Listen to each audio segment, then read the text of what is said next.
हम अक्सर लाइफ में बात करते हैं कि कैसे हम अपने गोल्स को अचीव करें, पर आज हम बात करेंगे कैसे अपनी चैलेंजेस जो हम लाइफ में फेस करते हैं या हमारे पेन पॉइंट्स, फिज़िकल पेन हो सकता है हमारा, या हमारे डिसअपॉइंटमेंट्स हो सकते हैं। वो डिसअपॉइंटमेंट जो आपको हो सकते हैं कि आपने कोई गोल्स से अपने सेट करे, वो आपने अचीव नहीं करे उनको लेकर, या फिर आपके लॉस हो सकते हैं। लॉस आपका मे बी एक मटेरियलिस्टिक लॉस हो सकता है, या फिर आपके कोई लव वन का loss of that some relationship में अपना loss could be a death of a person or maybe the person left you।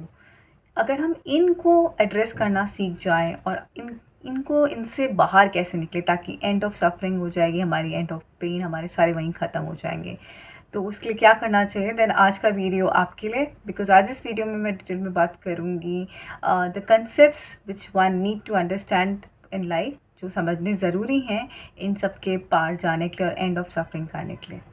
नमस्ते and welcome to day 73 of self mastery challenge. मेरा नाम लीना छाबड़ा है और मैं एक पर्सनल डेवलपमेंट कोच हूँ। तो क्वेश्चन हमेशा आता है कि हम गोल्स को अचीव करें, बट आई थिंक सबसे ज़्यादा इंपॉर्टेंट क्वेश्चन तो यही होना चाहिए कि हम अपनी उन इमोशंस को हील कैसे करें जब हम फंस जाते हैं चैलेंजेस में। तो एक एक करके चलेंगे। तो there are 3 things which I will be talking about in this video, जो बहुत ही अनिवार्य हैं, which I have learn from the Buddhist teachings, and जिसे हम काफ़ी टाइम हमने सुना भी है कि everything happens for our own good, या फिर जो जैसा है वो वैसा है, उसे हमें समझने की इतनी परख आ जाए कि जैसे जो चीज़ें उन्हें एक्सेप्ट करने की। तो पहली बात तो हम बात करेंगे कि आपने कभी भी नोटिस करा होगा लाइफ में कि सरेंडर वर्ड, समर्थन कर देना चाहिए हमारे को पूरी तरह से।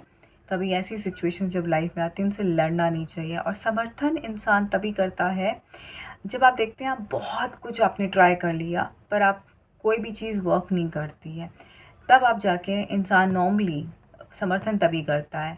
तो इस तरह से समझा जाए तो समर्थन है क्या, what is surrender. Surrender basically वो चीज़ है जब आप एक मछली को देखिए, अगर वो पानी में है, पानी का बहाव एक डायरेक्शन में होता है, ऊपर या नीचे। तो अगर एक नीचे वाली डायरेक्शन में है तो मछली को फाइंड करना है कि उसका बहाव किस तरफ है ताकि वो उसके लिए तैरना आसान हो जाए। तो a fish finding its current to flow.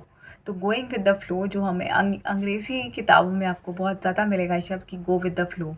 तो इसका मतलब ये है कि जब ऐसी परिस्थिति लाइफ में आती है तो आप उस फ्लो में चलें, अपना करंट ढूंढ लें कि वो बहाव किस तरफ ले जा रहा है लाइफ में, उससे लड़ने की कोशिश ना करें। बिकॉज जितना आप उसके अगेंस्ट जाएंगे, अगर मछली अपने करंट के अगेंस्ट जाएगी तो थक जाएगी, बहुत टायर्ड हो जाएगी, और जब वो टायर्ड हो जाती है, नॉर्मली इंसान के साथ भी यही होता है, वो ऐसे हार नहीं मानता, अपने हाथ पैर चलाता रहेगा, और उस हाथ पैर चलाने में ही जाके वो सरेंडर मोड आता है जनरली। एंड 99% लोगों के साथ यही होता है। 1% काफ़ी अलग से हैं जो समझ जाते हैं बात को, बट जनरली आप देखेंगे मैक्सिमम लोगों के साथ तभी वो सरेंडर करते हैं। अपने पेन से पहले बहुत फाइट करेंगे और फिर जाके जब कुछ वर्क नहीं करता, थक जाते हैं, हार जाते हैं, then they go with the flow. So that's what surrender is. ये बहुत ज़रूरी है क्योंकि उसके साथ क्या होगा, आप अपने फ़्लो को पहचान पाएंगे और बहाव आसान हो जाएगा उस मछली के लिए तैरने, और चीज़ें और बेटर होंगी। अब प्रश्न ये उठता है कि सरेंडर करने से क्या हम कुछ ट्राई ना करें लाइफ में, हम कुछ अचीव ना करने की कोशिश करें, तो then there is a difference. Actually surrender कर रहा आपने, सरेंडर के बाद आपको ऑल्सो ये समझना है कि हमें लाइफ को एक्सेप्ट कर लेना है। एक्सेप्ट मतलब जब चैलेंजेस हमारी लाइफ में आते हैं किसी भी तरह के, सफरिंग हमारे को जो कॉज करते हैं, अगर हम उनसे लड़ेंगे, लड़ना इज़ ओके जहाँ तक है, बट लड़े आप जितना ज़्यादा लड़ाई करेंगे, उससे फ़ाइट करने की कोशिश करेंगे, उतना ही वो पेन बढ़ता चला जाता है। तो पहले ज़रूरत है, फ़ाइट करने से पहले आप किसी भी चीज़ को आप पहले एनालाइज़ करना कोशिश करेंगे, एक्सेप्टेंस लाइए। एक्सेप्टेंस ऐसे देख लेते हैं कि एक्सेप्टेंस का मतलब ये होता है कि ऐसा नहीं है कि आपकी लाइफ में चैलेंजेस नहीं आएंगे, you have to accept them कि हाँ चैलेंजेस तो होंगे, but that does not mean आपको कि आप ग्रो करना छोड़ देंगे। आपकी इवॉल्विंग की जो जर्नी है, आपको जो बढ़ना अपनी लाइफ में, वो है, वो ज़रूर रहेगा, पर आपको पहले एक्सेप्ट करना होगा। सो एक्सेप्टेंस का जो मिथ जो लोग को है कि अगर हम सारी चीज़ स्वीकार कर लें, क्या हम लड़े नहीं, तो स्वीकार करने का मतलब ये नहीं होता है कि आपकी लाइफ में आप ग्रो नहीं करेंगे। स्वीकार करने का मतलब ये होता है यहाँ पर कि आपकी लाइफ में जो चैलेंजेस हैं आप उन्हें एक्सेप्ट करें कि ठीक है ये मुश्किलें तो हैं मेरी लाइफ में, तो मैं ऐसे एक्सेप्ट कर लेता हूँ। उसके बाद उस मोड पे जब आप होते हैं तभी आप सॉल्यूशंस को पा पाएंगे। उसे लड़ने से कोई फ़ायदा नहीं हुआ, पहले एक्सेप्ट करिए एंड देन आगे बढ़िए। सो इसका बहुत ही ब्यूटीफुल सा एक एक्सपीरियंस, आई मीन एग्जाम्पल जो मार्क नीपू ने दिया है। वो एक ऑथर है, अपनी बुक बहुत ही फेमस ऑथर है, उन्होंने बहुत ब्यूटीफुली ये इस कॉन्सेप्ट को एक्सप्लेन किया कि आप एक बटरफ्लाई की अगर जर्नी देखें, बटरफ्लाई इतनी सुंदर कब निकलती है जब एक कुकून होता है उसके अंदर रहती है, और फिर वो धीरे धीरे वो कुकून ना अपना हट जाता है, वो परत जो होती है वो निकल जाती है, उसमें से ब्यूटीफुल खूबसूरत सी बटरफ्लाई निकलती है। तो ऐसे उसकी जर्नी समझे कि आपकी जो भी बटरफ्लाई है जब निकलेगी कुकून से, तो वो जो कुकून ने जो काम किया, जो आपकी लाइफ में जो टफ़ सिचुएशन, जो चैलेंजेस थे आपकी लाइफ में, वो काम कुकून कर रहा था उस समय, जब बटरफ्लाई को भी बहुत मुश्किल हो रही होगी उस समय, कैटरपिलर को इनफैक्ट उसे पता भी नहीं था कि वो बटरफ्लाई बना है, तो वो परिस्थिति उसके लिए बहुत मुश्किल थी। तो आपको ये समझना है कि जो भी लाइफ के आपके एक्सपीरियंसेस हैं, जो आपको बहुत स्ट्रगल्स या चैलेंजिंग लग रहे हैं या पेनफुल लग रहे हैं इस समय, वो कोई ना कोई आपका एक्सपीरियंस का पर्पस है। वो एक्सपीरियंसेस ऐसे नहीं आपके वेस्ट जाएंगे, वो कुछ ना कुछ आपको ज़रूर सिखा के जाएंगे।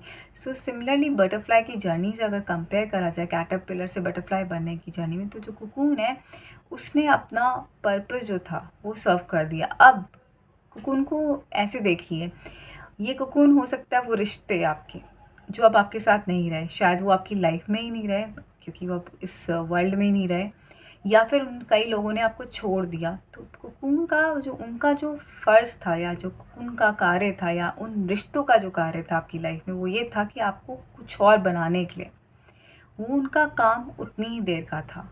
अब वो चाहे पेनफुल रहा आपकी लाइफ में process, but you understand that thing कि इट इज़ अ प्रोसेस, उसने वहीं तक के आपको सर्व करना था। अब आपकी लाइफ में कोई लॉस हुआ या पेन आया, फिज़िकल पेन है आपकी लाइफ में, कोई डिसीज़ ऐसी आ गई है, या फिर कोई कोई भी ऐसा इवेंट हुआ जो आपको पसंद नहीं है, तो आप उसे देखिए कि कैटरपिलर से जब बटरफ्लाई बनता है कुकून, वो कुकून की तरह इस समय आपका काम कर रहा है, और उसे आपको जाने देना चाहिए उसके बाद जो आपकी जर्नी हो। बट अनफॉर्चुनेटली इन सारे प्रोसेस में इंसान इस बात को क्यों नहीं समझ पाता है, क्योंकि वो जो कुकून होता है, जो आपका लाइफ में जो हिंड्रेंस आई या फिर अटैचमेंट्स आ जाते हैं आपकी लाइफ में, आपके गोल्स हो सकते हैं, शायद आपने वो अचीव नहीं करा, आप कुछ करना चाहते थे आप वो नहीं कर पाए, तो वो जो कुकून था आपकी लाइफ में, वो रिश्ता हो सकता है जो आपकी लाइफ में आप चाहते थे वो नहीं रहा आपके साथ, आप उसके साथ इतने अटैच हो गए कि आप बाकी चीज़ें तो भूल ही गए, आप यहीं देख पाए कि आप कितने खूबसूरत निकल आए। वो जो लेसन्स आपको लेने थे, आप वो कार्य जो अब कर पा रहे हैं, वो आप शायद पहले उससे पहले नहीं कर पाते। आप मुश्किल से मुश्किल काफ़ी परिस्थितियों का आज सामना कर पा रहे हैं। रीज़न इज़ बिकॉज़ उस कुकून की वजह से। वो उनके साथ अटैचमेंट मत रखिए आप। उस अटैचमेंट को जैसे वो शेड अवे हो जाता है ना, कोकून बटरफ्लाई छोड़ देती है उसका लेयर को और बाहर निकल आती है। तो लोग सफ़रिंग कब होती है जब आप उसके साथ अटैच होकर चलते हो और आप अभी भी उनके साथ इतने अटैच हो और उस इवेंट के लिए बार-बार क्वेश्चन करते हो कि why this happened in my life. तो उसे आपको जाने देना है। That is what it is, detachment. तो 3 चीज़ें जो मुझे समझ आई अपनी लाइफ जर्नी में और जो मैं आपके साथ भी शेयर करूँगी is like acceptance, surrender and detachment. यानी कि अटैचमेंट को भी छोड़ना है। हो सकता है आपकी लाइफ में कुछ गोल्स आपने सेट करे वो नहीं हो पाए पूरे, कुछ रिश्ते आपके आपके साथ नहीं रहे, कुछ भी रीज़न सकता है। तो वो जो जर्नी में हमारे को जो सर्व करा, जितने टाइम वो हमारे साथ थे, वो बहुत बड़ा काम करके गए, और आज आप जहाँ पे हैं अपनी लाइफ में, it's because of your experiences, और वो जो जिनके साथ आप अटैच्ड हैं अभी भी अपने उस अचीवमेंट के साथ जो आप पूरा नहीं कर पाए थे, उसने आपको कहीं ना कहीं एक्सपीरियंस में आपको अपने बढ़ाया है। तो उस चीज़ को एक्सेप्ट करके जब आप फिर सरेंडर करके आगे अपनी लाइफ में बढ़ते जाइए, तो जितनी भी पेन और सफरिंग होगी वो और कम होती चली जाएगी, and you will be almost putting an end to it. जितना ज़्यादा आप अपनी इस कॉन्सेप्ट को लाइफ में अपने जीवन में उतारने की कोशिश करेंगे कि आगे भी जर्नी में आपकी लाइफ में एक जैसी कभी भी नहीं रहती है। अच्छे मोड़ बहुत आएंगे, आपको बहुत ऊपर तक के भी लेकर जाएंगे, but there will be down moments also.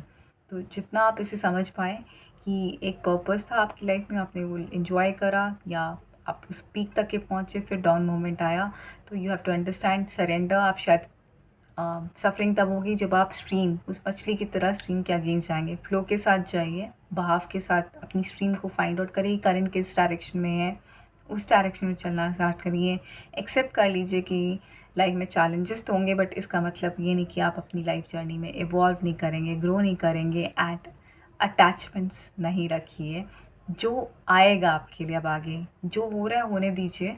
शायद आप कुछ करना चाहते होंगे, वो ना करके पर आप आज कुछ और कर रहे हैं, वो भी बहुत बेहतरीन है, एक अच्छा सा मोड है, एक अच्छा सफ़र है। सो डिटैचमेंट्स रखें। So 3 basic my learning which I shared, and I hope you like this video and hope it helps you to come out of the flow. I mean, get into the flow in fact, and with the life, जैसे life जो बहाव पे ले जा रही है उस बहाव पे चलिए, and you will come to know. आपको ऐसा नहीं है कि लाइफ में आप कुछ करेंगे नहीं, आप सब कुछ करेंगे, आप कार्य करते जाएंगे, बट इन तीनों प्रिंसिपल्स को अपने दिमाग में रखते हुए। So if you like this video, then please do like, hit and bell icon so that you get notified on the upcoming video, and also do share and comment of any of the queries if you have. And smile, it's a simple life.